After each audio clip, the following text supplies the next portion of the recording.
നമസ്കാരം. അവതരണം കൊണ്ടും ഭാഷാശൈലി കൊണ്ടും മലയാളികൾ ഏറ്റെടുത്ത ഓൺലൈൻ വാർത്താ ചാനലാണ് മറുനാടൻ മലയാളി.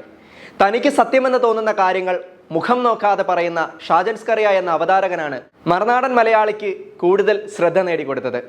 ഇത്തരത്തിൽ മുഖം നോക്കാതെയുള്ള തുറന്നു പറച്ചിലുകൾ അദ്ദേഹത്തെ പല വിവാദങ്ങളിലേക്ക് നയിച്ചു. തന്നെയുമല്ല, സമൂഹത്തിലെയും രാഷ്ട്രീയത്തിലെയും പല ഉന്നതരുടെ വേട്ടയാടലുകൾക്കും ഷാജൻ ഇരയായിട്ടുണ്ട്. കേരളത്തിലും വിദേശത്തുമായി അനവധി ആളുകൾ ഷാജൻ സ്കറിയയെ ഇഷ്ടപ്പെടുന്നവരായും അദ്ദേഹത്തിൻ്റെ നിലപാടുകളോട് യോജിപ്പ് പ്രകടിപ്പിക്കുന്നവരായും ഉണ്ട് എന്നുള്ളതാണ് സത്യം. ഈ കഴിഞ്ഞ ദിവസങ്ങളിൽ ബോച്ചേട്ടിയുമായി ബന്ധപ്പെട്ട് മറുനാടൻ പുറത്തുവിട്ട വാർത്ത മാധ്യമലോകത്ത് ശ്രദ്ധ നേടിയിരിക്കുന്നു. ബോച്ചേട്ടി എന്നത് ശുദ്ധ തട്ടിപ്പാണെന്നും അത് ബോബി ചെമ്മണ്ണൂരിൻ്റെ ബിസിനസ് തന്ത്രമാണെന്നും പിന്നിൽ പല കളികളും ഉണ്ട് എന്നുമായിരുന്നു മറുനാടൻ ഉന്നയിച്ച വാദം. എന്നാൽ ഈ അടുത്ത കാലത്തായി ബോച്ചയെക്കുറിച്ച് താൻ വാർത്തകൾ ചെയ്യുന്നത് വ്യക്തിപരമായി ഉള്ള വൈരാഗ്യം വെച്ചുകൊണ്ടല്ല എന്നും ഇത്രയേറെ വാർത്തകൾ റിപ്പോർട്ട് ചെയ്തിട്ടും ബോച്ചയുടെ ഭാഗത്തു നിന്ന് ഇതുവരെ ഇങ്ങോട്ടൊരു പ്രതികരണം പോലും ഉണ്ടായിട്ടില്ല എന്നും ഷാജൻ കൂട്ടിച്ചേർത്തു. എന്നാൽ ഈ വീഡിയോ പുറത്തിറങ്ങി കൃത്യം 2 ദിവസങ്ങൾക്ക് ശേഷം ഈ വീഡിയോയ്ക്ക് ബോബി ചെമ്മണ്ണൂർ എന്ന ബോച്ചെ സോഷ്യൽ മീഡിയയിലൂടെ മറുപടി നൽകുകയുണ്ടായി. ബോച്ചേട്ടി ലക്കി ഡ്രോ ബിസിനസ്സിലൂടെ കോടികൾ ഉണ്ടാക്കി, കോടികൾ തട്ടിച്ചു എന്നാണ് മിസ്റ്റർ ഷാജൻ സ്കറിയ പറയുന്നത്. ഒന്ന് പരിശോധിച്ച് നോക്കാം. ഞാൻ പറയുന്നില്ല, നമ്മളുടെ രേഖകൾ ഒന്ന് പരിശോധിച്ച് നോക്കാം. രേഖകൾ സംസാരിക്കട്ടെ. എന്താണ്, എത്ര കോടി രൂപ ഈ 2 മാസം കൊണ്ട് ബോച്ചെ ഉണ്ടാക്കി? ഞാൻ ഇന്ന് വരെ ഏകദേശം 20 കോടി രൂപയോളം ബോച്ചേട്ടി ലക്കി ഡ്രോ നറുക്കെടുപ്പിലൂടെ ബോച്ചേട്ടി വാങ്ങുന്നവർക്ക് കൊടുത്തു കഴിഞ്ഞു. ബോച്ചേട്ടി 40 രൂപ ആക്കി വാങ്ങിയ 9 ലക്ഷത്തോളം പേർക്ക് ആയി 20 കോടി രൂപയോളം നൽകി കഴിഞ്ഞു. ദിവസേന 10 ലക്ഷം, 13,704 പേർക്ക് ക്യാഷ് പ്രൈസ് ഡെയിലി കൊടുത്തുകൊണ്ടിരിക്കുകയാണ്. ബോച്ചെ ഫ്രാഞ്ചൈസി എടുത്തവർക്ക് മാസം പലർക്കും ലക്ഷങ്ങളോളം ലാഭമായിട്ട് സമ്പാദിക്കുന്നുണ്ട്.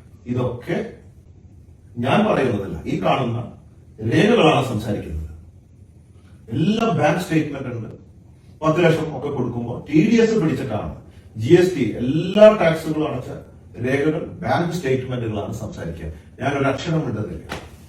അപ്പോ ഇതൊക്കെ വെച്ച് പരിശോധിച്ച് നോക്കിയാൽ ഈ 2 മാസം കൊണ്ട് ഏകദേശം എനിക്ക് 10 കോടി രൂപയാണ് എന്റെ നഷ്ടം. 10 കോടി. കാരണം ഒരു കച്ചവടം തുടങ്ങിയാൽ 2 മാസം കൊണ്ടൊന്നും ലാഭത്തിലാവില്ല. അതുപോലെ കള്ളക്കടത്ത് ചെയ്യേണ്ടി വരും. 6 months to 1 year, ഏകദേശം 1 വർഷത്തോളം എടുക്കും ഒന്ന് ബ്രേക്ക് ആവാൻ. ചില ബിസിനസ്സുകൾ 2-3 വർഷം എടുക്കും ലാഭത്തിലാവാൻ. അപ്പൊ ഒരുപാട് ചെലവുകളുണ്ട്. ലക്ഷക്കണക്കിന് കോടിക്കണക്കിന് രൂപയാണ് സമ്മാനം കൊടുക്കുന്നത്. അതുകൊണ്ട് ബോച്ചേട്ടി വാങ്ങിയ ലക്കി ഡ്രോ ടിക്കറ്റുകൾക്ക് സമ്മാനം കിട്ടി. ഈ ടിക്കറ്റ് ഫ്രീ ആയിട്ടാണ് കൊടുക്കുന്നത്. അവർക്ക് കിട്ടി. ബോച്ചെ പാർട്ണർ ഫ്രാഞ്ചൈസി എടുത്തവർക്കും ലക്ഷങ്ങൾ കിട്ടിയിട്ടുണ്ട്. എനിക്ക് 1 രൂപ കിട്ടിയിട്ടില്ല. 10 കോടിയാണ് എന്റെ നഷ്ടം. അതിന് ഒരുപാട് ചെലവുകളുണ്ടല്ലോ. ഇപ്പോ അത് അതിൻ്റെതായ സമയത്ത് പതുക്കെ പതുക്കെ കിട്ടും. ഇതാണ് യാഥാർത്ഥ്യം. ഈ യാഥാർത്ഥ്യം രേഖകളിൽ കൂടെ നമുക്ക് ആർക്ക് വേണമെങ്കിലും പരിശോധിക്കാം. എനിക്ക് പണിയെടുക്കാതെ ഒന്നും ഇങ്ങോട്ട് വാങ്ങി ശീലമില്ല എന്നും എനിക്ക് ആളുകൾക്ക് അങ്ങോട്ട് കൊടുക്കുന്നതാണ് ഇഷ്ടമെന്നും ബോച്ചെ പറഞ്ഞു. ബോച്ചേട്ടി വഴി ഒരു ലാഭവും ഉണ്ടാക്കിയിട്ടില്ല എന്നും മാത്രമല്ല അതുവഴി ഉണ്ടായതൊക്കെയും തനിക്ക് നഷ്ടം മാത്രമാണ് എന്നുമായിരുന്നു ബോച്ചയുടെ മറുപടി. മിസ്റ്റർ ഷാജൻ, നിങ്ങൾ എന്നെ ക്ഷണിക്കുകയാണ് എങ്കിൽ തിരുവനന്തപുരത്തുള്ള ഓഫീസിൽ ഞാൻ ഇത് സംബന്ധിച്ച മുഴുവൻ രേഖകളുമായി വരാമെന്നും എൻ്റെ ഭാഗത്ത് തെറ്റുണ്ടെന്ന് ബോധ്യപ്പെട്ടാൽ 10 കോടി രൂപ നിങ്ങൾക്ക് നൽകാമെന്നുമായിരുന്നു ബോച്ചെ പറഞ്ഞത്.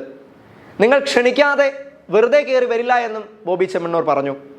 മറുനാടന് തല്ലിയിട്ട് തലോടുന്ന സ്വഭാവമാണ് എന്നും ബോച്ചെ കൂട്ടിച്ചേർത്തു. മിസ്റ്റർ ഷാജൻ ഒരു സമ്മാനം കൂടിയായിട്ടാണ് ഞാൻ വരുന്നത്. ഇതുവരെ നിങ്ങൾക്ക് ആർക്കും തരാത്തൊരു സമ്മാനമാണ്. സർപ്രൈസ് ആണ്.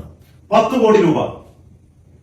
താങ്കൾ നേരത്തെ പറഞ്ഞ ആ സ്റ്റേറ്റ്മെന്റ്, ബോച്ചെ ലക്കി ഡ്രോയിലൂടെ ബോച്ചെ കോടികൾ സമ്പാദിച്ചു, ബോച്ചെ തട്ടിപ്പ് വീരൻ, വെട്ടിപ്പ് വീരൻ, ഉടായ്പ വീരൻ എന്നൊക്കെ പറഞ്ഞു.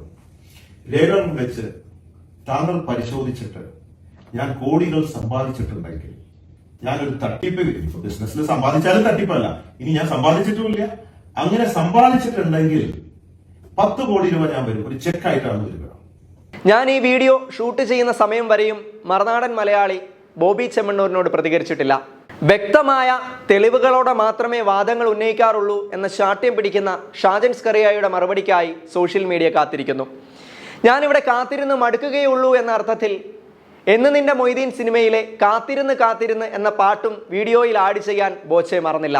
അപ്പോ മിസ്റ്റർ ഷാജൻ സ്കറിയയുടെ ക്ഷണത്തിനായിട്ട് ഞാൻ കാത്തിരിക്കും. ദിവസേന ഞാൻ കാത്തിരിക്കും. കാത്തിരുന്നു കാത്തിരുന്നു പുഴമേലിഞ്ഞു കടവൊഴിഞ്ഞു.